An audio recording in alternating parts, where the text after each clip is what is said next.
Okay, we're going to get into double knockout roses today.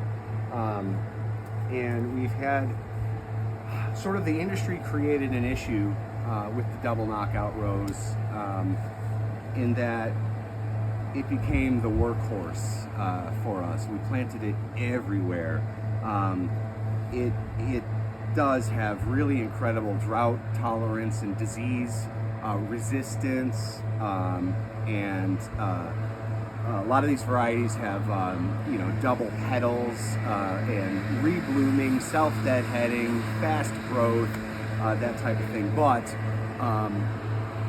we became susceptible to rose rosette or witch's broom. It's some symptoms that you might recognize are the new growth really becomes sort of gnarly, and it will not produce new blooms on it. It will start, but that bloom is sort of mutated, and there'll be a proliferation of thorns.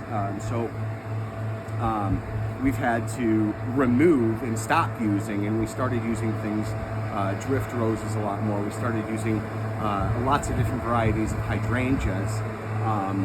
But luckily enough, we've been able to keep these double knockouts healthy over the years, in large part by proper pruning, in large part by cleaning our pruning implements, sanitizing them between cuts. So the team has already gotten into this one, and this is pretty well what I like to see when we're done pruning. In contrast, you can see this double knockout over here.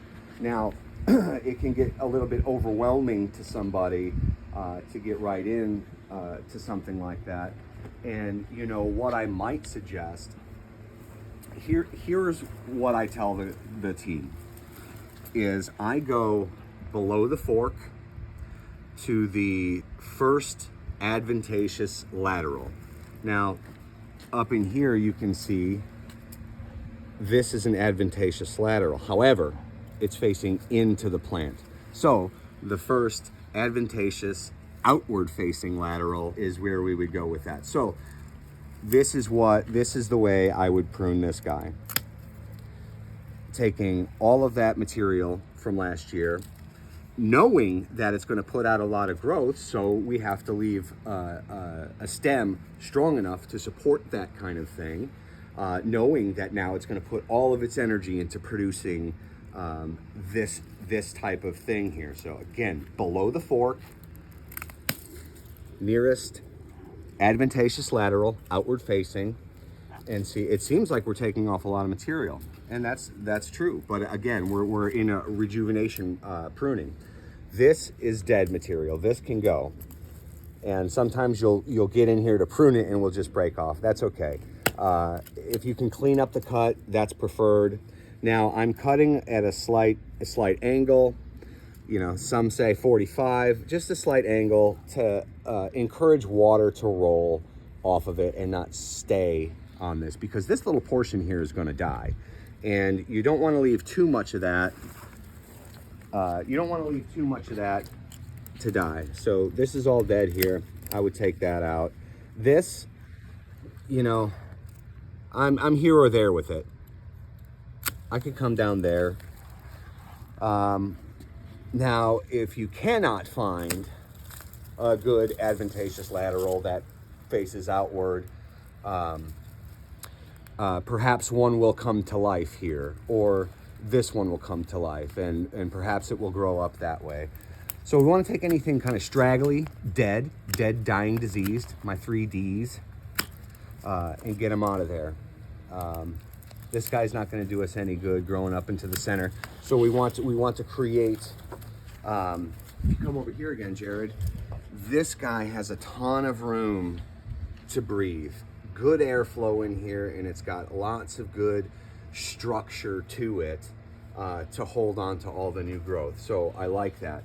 Some things that happen over time, even with the best teams, and I have one of the best, very best teams around, is that you start building up a little bit of mulch and homeowners can do this without even realizing what they're doing. You start building up mulch on the insides or on the crowns of plants.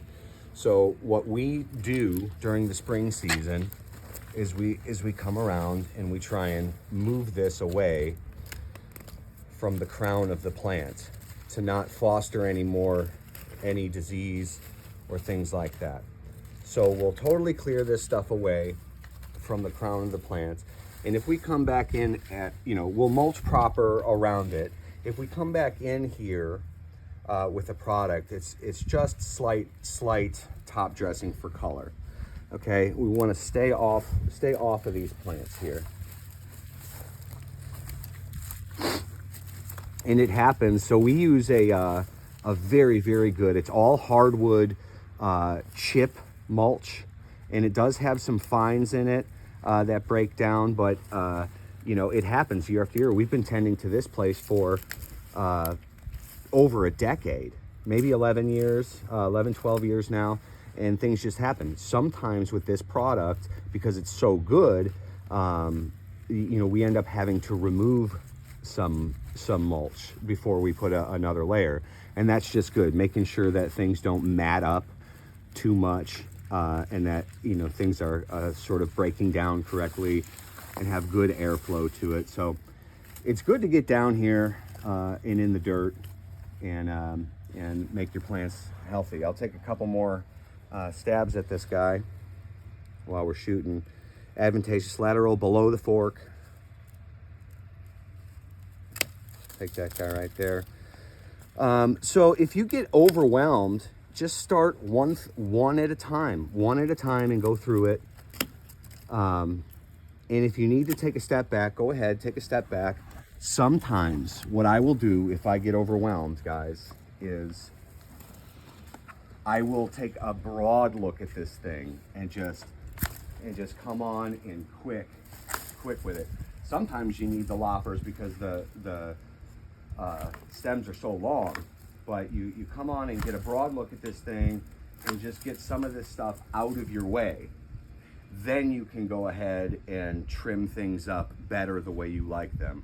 I really, really like the way the team has handled this one, and I'm gonna do my best to make sure that the rest of them are like that. Importing this knowledge to everybody, letting them know why they're doing it, sort of ensures that if a homeowner has a question, we can answer it. If you guys have a question, you can sort of refer to these and understand a little bit better. But then everything looks like one person did it, and you don't want one shrub looking like this, another one with a different character, and so forth. So it helps us maintain a consistency out here, and it's good for the plants. So till next time.